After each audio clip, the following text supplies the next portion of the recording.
Hello everyone, Silent here and welcome back to another Minecraft Bedrock Edition tutorial. In this one I'll be showing you how to build a very simple, very efficient, and very nice little basic slime farm for your world. This farm has been highly requested by so many people, probably thousands of people at this point, which is crazy. And it is finally possible to make one. 1.9 has finally fixed all these slime chunks, and the game is finally ready for us to farm some slimes. And for how basic this farm is, it's actually pretty decent as well. I was able to get over 6,000 slime balls per hour, and it really doesn't take much effort or much resources whatsoever to set this farm up in your world. So hopefully you all really enjoy this tutorial, and if you do end up enjoying it, maybe do share this with your friends or just leave a like on the video. Any amount of support is greatly appreciated because slime farms, my oh my, we need some good slime farms on the Bedrock Edition. So this farm looks pretty basic, and it honestly is. There isn't too much going on here whatsoever. I tried to make it as simple as I possibly could in order to have it be extremely reliable for many updates because things really like to break on this platform. I tried my best to make sure that there's nothing really complicated going on here whatsoever, so we're barely using any slabs in this farm, and all of our minecarts and iron golems are contained in a single chunk, so hopefully none of them will ever despawn or die. And there's really not much more going on here whatsoever, which is honestly pretty good. Keep it simple, keep it straightforward, and there's very little room for hassle or problems. So how exactly does this farm work? Well, it's actually very simple. No matter where these slimes spawn in this entire farm, they will immediately be attracted to the iron golems housed in the walls over here. They'll run towards them, they'll try to attack them, never be able to touch them, and then immediately fall down onto these magma blocks, die, and then all of their items will be collected by a hopper minecart that runs underneath all of these blocks. You can also see it down here. No matter where the slimes spawn, they will always be attracted to the iron golems and then just slowly but surely die on these magma blocks. We also have direct sky access to the very top floor. That way we can take advantage of all these surface spawns, and that really helps with the rate of our farm. If you didn't clear out all the space above the farm, you would get significantly lower rates. And we also have a few farm animals hanging out up here. Don't worry about this, it's just some Minecraft bugs. One thing I nearly forgot to mention is that there's going to be a world download for this farm in the description of the video. If you want to download the world and check it out in person and like see exactly how everything is built, then you can totally do so. Link is down in the description, and you can download it on a Pocket Edition or Windows 10 PC. Unfortunately, you cannot download it on Console Edition.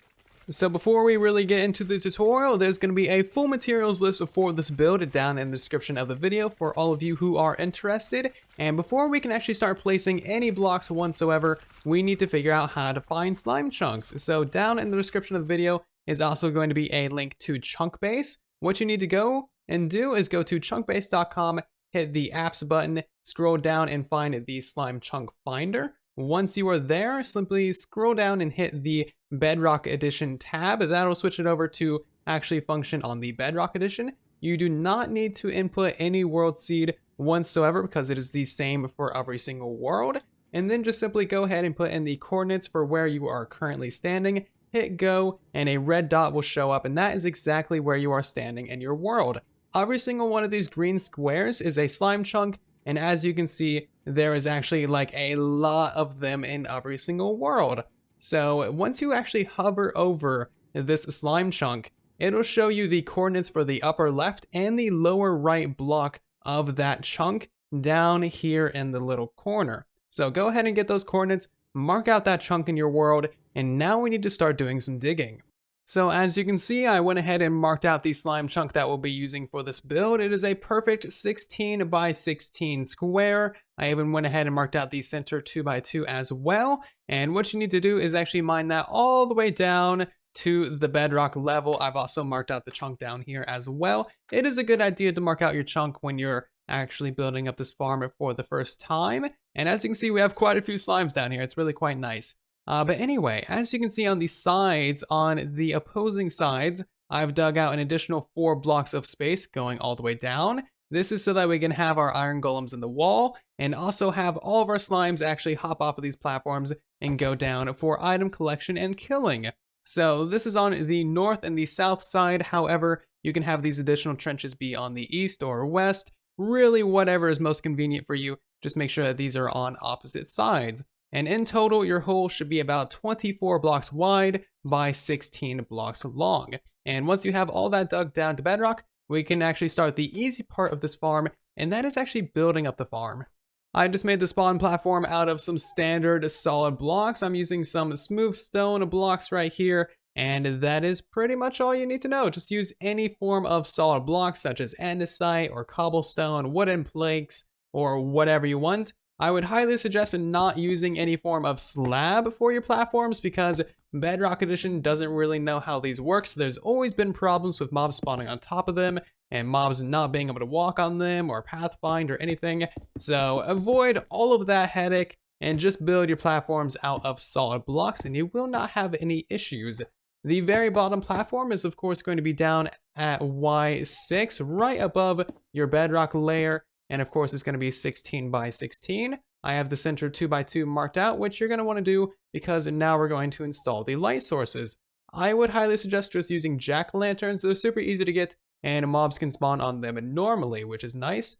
So we're going to go out by 5 blocks, 1, 2, 3, 4, and 5, and then just install 2 jack-o'-lanterns off to the side right here. Do that on all 4 sides. That is all the light that you need for the bottom platform.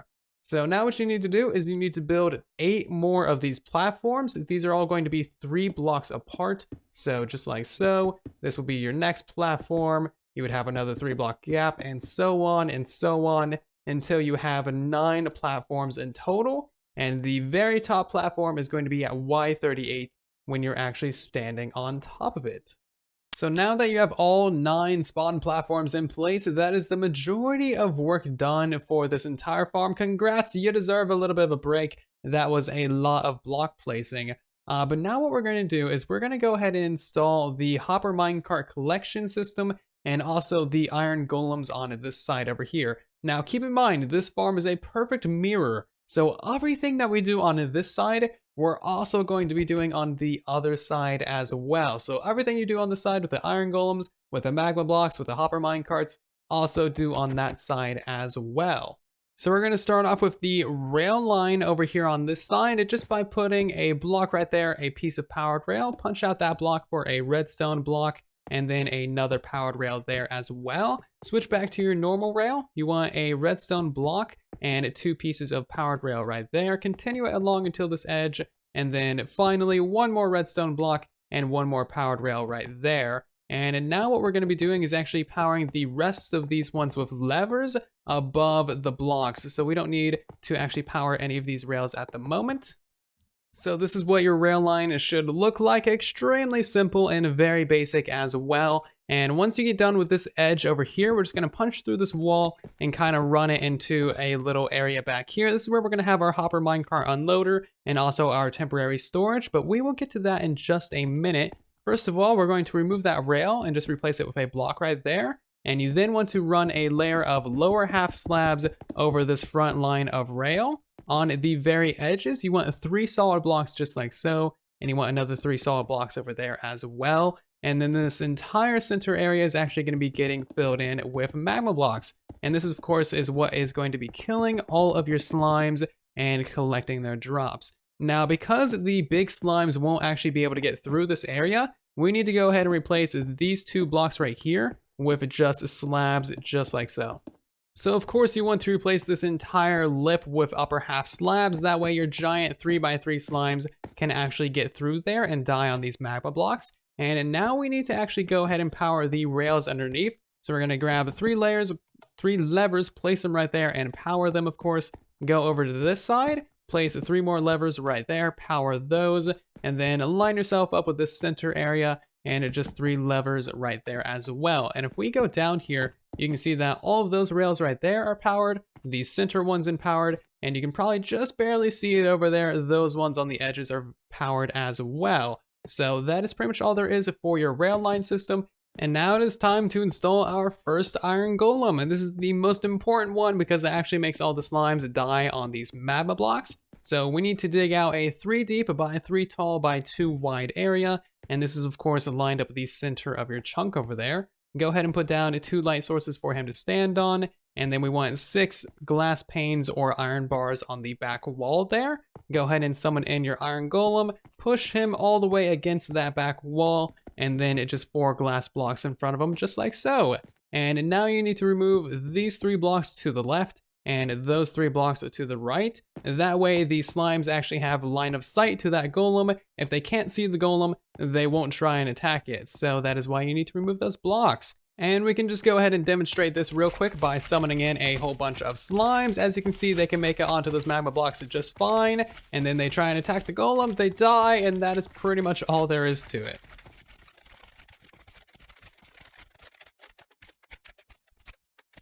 So about that minecart unloader, we're gonna go ahead and punch through this wall right here and just quickly install that. We want a chest right here, and then we're just gonna go ahead and put a hopper going into the left side of that, right like so. Put down a solid block right there with a comparator reading through that block from that hopper, solid block, redstone torch, solid block above that torch, and then you want a repeater right there, another solid block, powered rail, and then 1 normal rail just like so. And that is your complete hopper minecart completely done. If you want to, you can go ahead and grab yourself a lever, and all you need to do is power this block to actually turn off your minecart unloader. But because this entire system is contained within 1 chunk, you shouldn't ever really have to turn it off because there shouldn't be any way for this minecart to be deleted on a chunk border.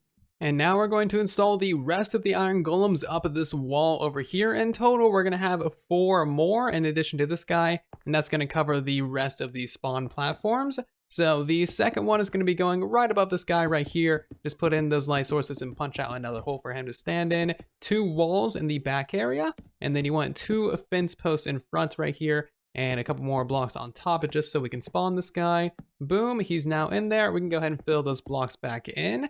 And now we want 2 more fence posts above that and 2 more below it as well. And then on the left wall, fill it up with walls, and the right wall also fill it up with walls as well. And finally, 2 more fence posts just like so. They do have to be fence posts and they do have to be walls, and that is so that the slimes don't glitch in there or anything like that and accidentally hit the guy or kill him or anything like that. And one final note, these can be any type of walls. I'm using red nether brick because they stand out, but you can use any of these other wall types. So that is our second iron golem, and this guy is going to cover this floor right here and also this floor right here, attracting all of the slimes that spawn there. But what about this floor and this floor? Well, that is where the next iron golem comes in. Line yourself up with the center right here, and then we're just gonna go ahead and put 2 blocks in the wall right here, 2 light emitting blocks, and that is 1 block above your floor layer. And it's also a total of 4 blocks above this guy's head. So 1, 2, 3, 4, so 4 blocks gap. And this is where your next golem is going to be installed.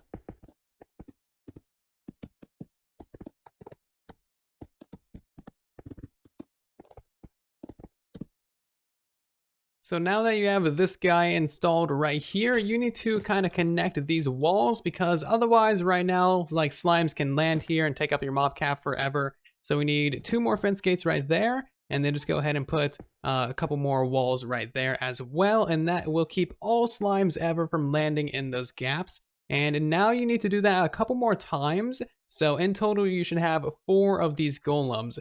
So in case it wasn't clear, every single one of these iron golems is going to cover 2 layers worth of spawning pads, which is perfect for this farm. And if you still need a little bit of help with where these guys go out at, the second iron golem is going to be at Y layer 11. The third iron golem is going to be at Y layer 19. The fourth iron golem is going to be at Y layer 27. And the final iron golem, the 5th one, is going to be at Y layer 35. And this is also how you end off of the build. And it is the same kind of wall pattern going all the way down. So remember, everything that we have done to this side over here, you also need to do to the other side as well. They are completely identical. And there are just a couple last notes that I want to end off on.